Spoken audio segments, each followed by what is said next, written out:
Hello everyone and welcome to the Staunch. My name is Mrs Mahogo, and I'm so excited for you guys to be joining us on the very last episode of the Staunch Season 1. This is so exciting. Hello everyone, my name is Ester Mahogo. So today we'll be talking about job scarcity and people losing their jobs.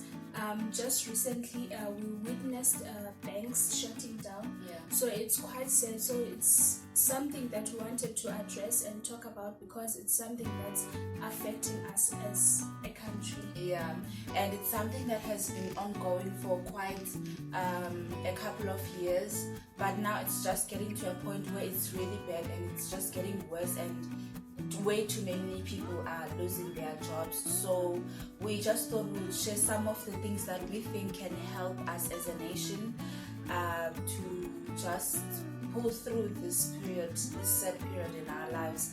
And as much as it is technology that's taking over, I think that also the economy of our country is the one that's really affecting us badly, because we're not doing so well economically.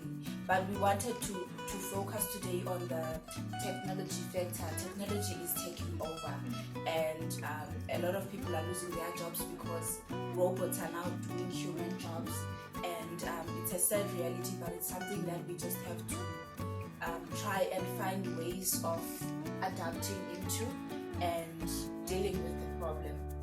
So I think that one of the things that we can do is the government should introduce computer subjects in schools.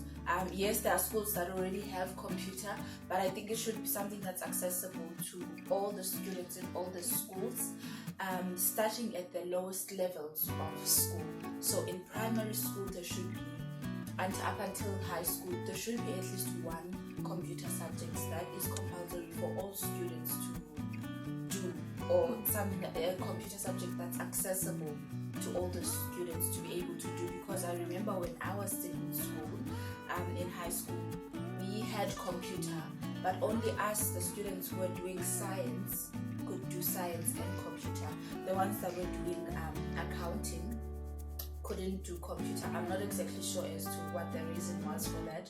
So I just think it should be something that's accessible to all the students, so that they start at a very young age, because it's much easier to learn something and grow with it if you are still young, because your mind is still fresh and it's still open to accepting a lot of knowledge. So I think that could help a lot.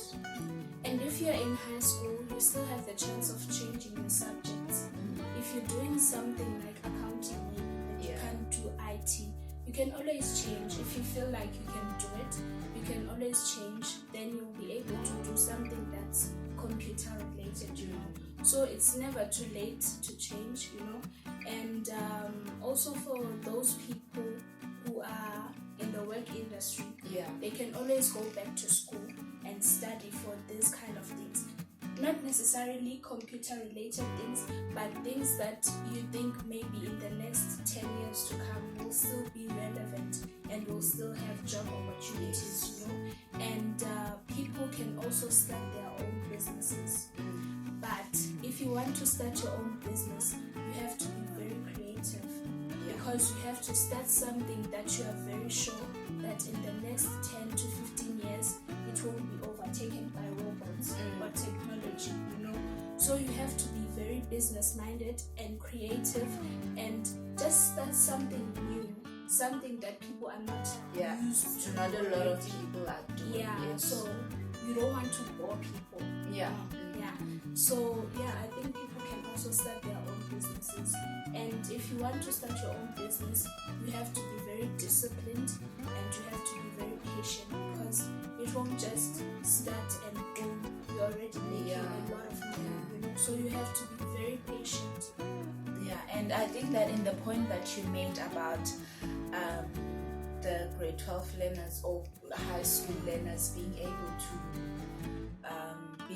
change their subjects, I think that it doesn't necessarily have to be computer subjects, as you said, only. People can go into subjects that have to do with agriculture, because there's still a lot of opportunities in agriculture, and you can then build a career in that, and you can go into farming. You can join somebody if maybe you don't have the money to start your own maybe plantation.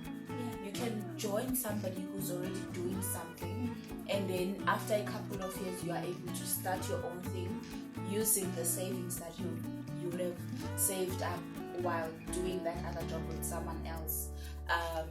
And I think that even in people can select or opt for courses in university that have to do with maybe IT, or you can go into you can study social work.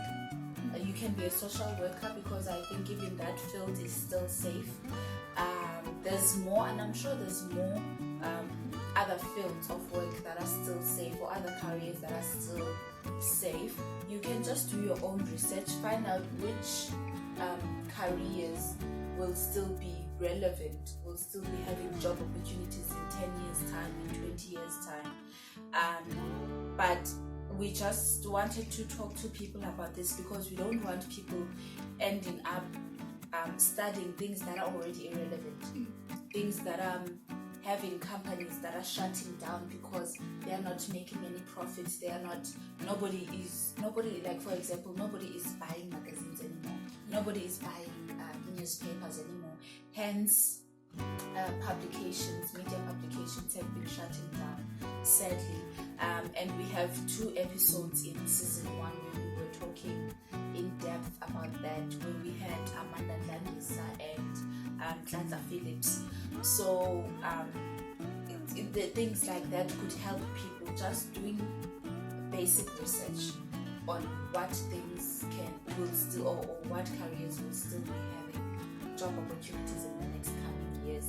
And the other sad thing is that also a lot of tellers are losing their jobs, and a lot of cashiers. I noticed, I don't know whether it was a year or 2 back, maybe 2018 or 2017, I walked into a McDonald's in Newtown Junction. It's a mall here in Johannesburg. I walked into McDonald's, and they don't have tellers anymore. You don't go and order your food talking to someone. You do all of it in a big screen. You get in there. It's a normal McDonald's. It's just there are no people that are serving you. There's only one person there, the one that gives you your food.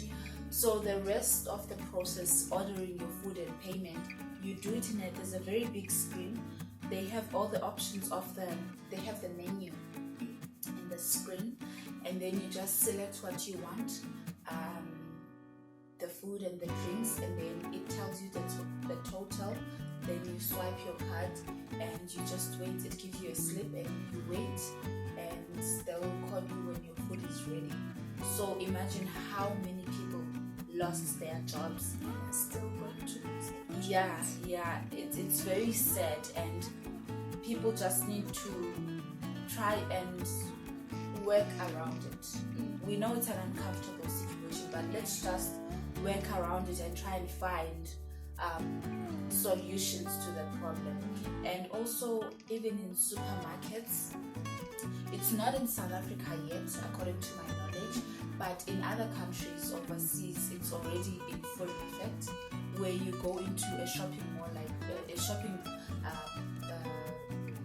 a market, like Pick and Pay or ShopRite or whatever other Spar or whatever other shop that is there. People no longer have to deal with cashiers. You go in, you do your groceries, and then you go to a machine where you scan all your items in your trolley. You scan all your items, and then you pack them and you pay. So also, how many other people have lost their jobs?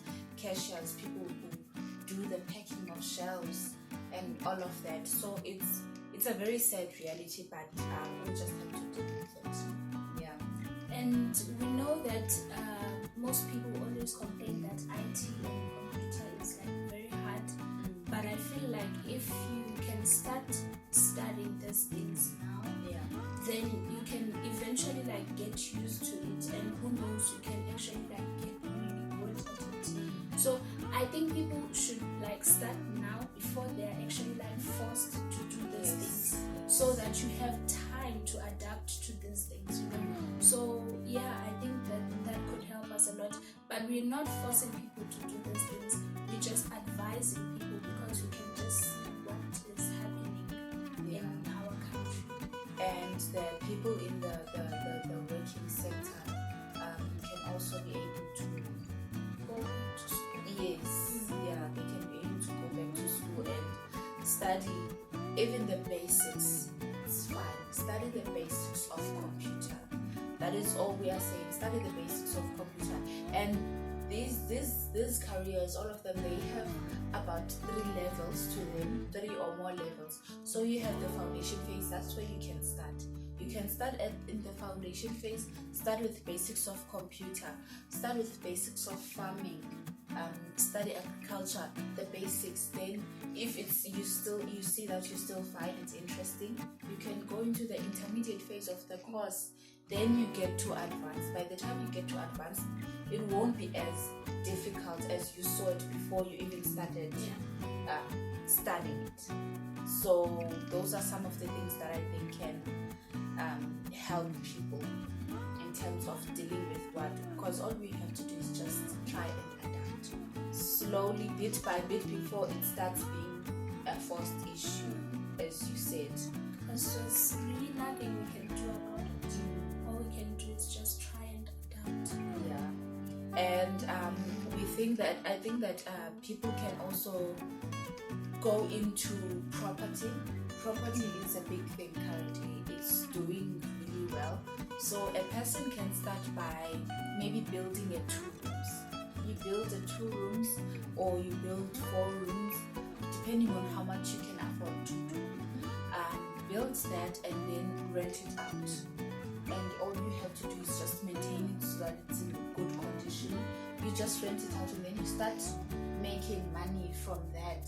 And from that money that you are making, save up some of it and build another property. So you see, you are using the current business to grow another business, and from there you can have good cash flow.